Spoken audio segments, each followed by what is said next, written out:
Many of us think of art and immediately picture a framed painting or a kneeling statue in a museum. But if you walk into a contemporary gallery, that classical imagery often disappears, replaced by chaotic splatters and abstract geometric shards that can feel intimidating or convoluted to understand.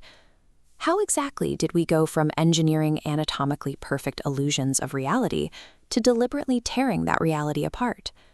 The shift wasn't a loss of skill or a failure of imagination. The 40,000-year history of art is actually a single, evolving conversation. It's a timeline where almost every generation makes a calculated choice to violently rebel against the rules set by the people who came before them. To decode the modern pieces that feel out of reach, we have to trace that chain of rebellions backward. Understanding these shifts reveals how art acts as a mirror for human survival and the growth of society over thousands of years. 40,000 years ago, before written language even existed, art served a singular priority: human survival. Prehistoric cave paintings of stick figures and animals were a functional way to share information and scenes of the hunt between tribes. As advanced civilizations emerged in Mesopotamia and Egypt, art took on a more rigid, symbolic role. It became a mechanism for enforcing religious and political ideologies, using mythological stories and text to document the power of gods and rulers. The Renaissance redefined Western art between the 14th and 17th centuries by introducing the specific mathematical concept of linear perspective. This diagram shows the grid artists used to map out a horizon line and converging structural paths to create a sense of depth. By utilizing this grid, artists could finally engineer an anatomically correct illusion of three-dimensional reality on a completely flat surface. This was a technological leap that allowed for unprecedented naturalism and vibrant detail. With the code for visual reality finally cracked, artists faced a profound dilemma. When technical perfection is achieved and reality is flawlessly replicated, the next generation is forced to look elsewhere for meaning, and that search almost always begins with a rebellion.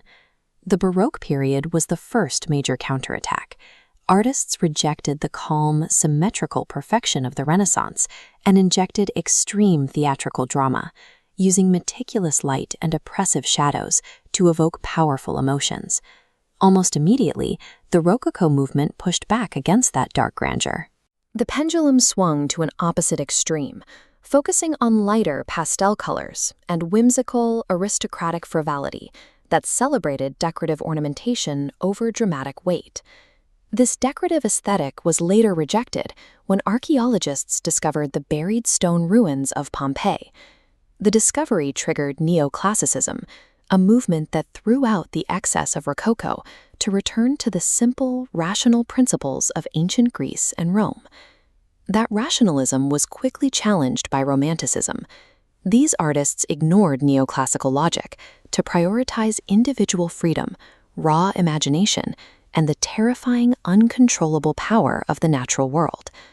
Following the French Revolution of 1848, Realism emerged as an anti-institutional movement.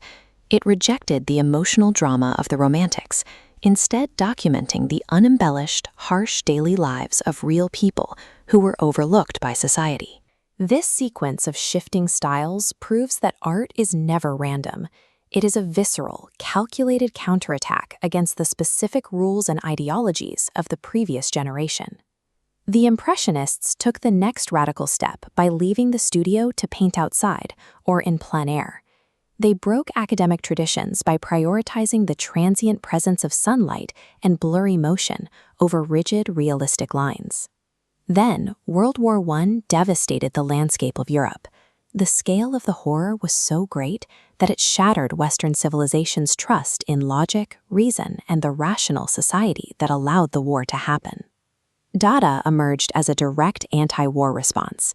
It was an absurdist movement created to mock traditional artistic values, using satire and chants to question every aspect of the society that produced such a horrific event.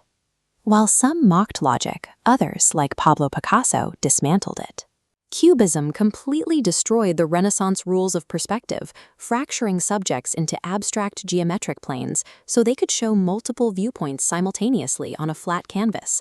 Surrealists like Salvador Dali pushed even further by bypassing the rational mind entirely. They tapped into their subconscious to paint the irrational, unfiltered dreams that psychology was just beginning to explore. This era marked the end of traditional representation. The trauma of the modern world forced artists to stop depicting physical reality because, to them, that reality no longer made sense. Following World War II, abstract expressionism abandoned recognizable forms entirely. Artists like Jackson Pollock used aggressive, spontaneous brushstrokes to channel raw American individualism and the dark trauma of the war that still lingered. In the 1950s, pop art rebelled against that emotional elitism. They turned to the imagery that actually surrounded them, product packaging, advertisements, and supermarket aisles, to create an accessible style rooted in mass media and consumerism. Minimalism then rejected both the emotional chaos of the Expressionists and the commercialism of pop art. It reduced art to its most essential form, literal, factory-made geometric shapes that were free of any outside influence or narrative. By the late 20th century, artists had systematically attacked and dismantled every single traditional rule of form, subject matter, and aesthetics, leaving a completely blank slate for the next generation. That blank slate is where contemporary art lives today. There is no single dominant visual style, because art has become a global dialogue focused on ideas and identity rather than pure aesthetics, as seen in the societal commentary of Jean-Michel. This modern era is also finally recognizing the diverse, global, and indigenous influences that have quietly shaped these movements for centuries, pushed forward today by boundary-breaking artists like Yayoi Kusama. The 40,000-year timeline reveals that these works function as an evolving record of human survival and societal change.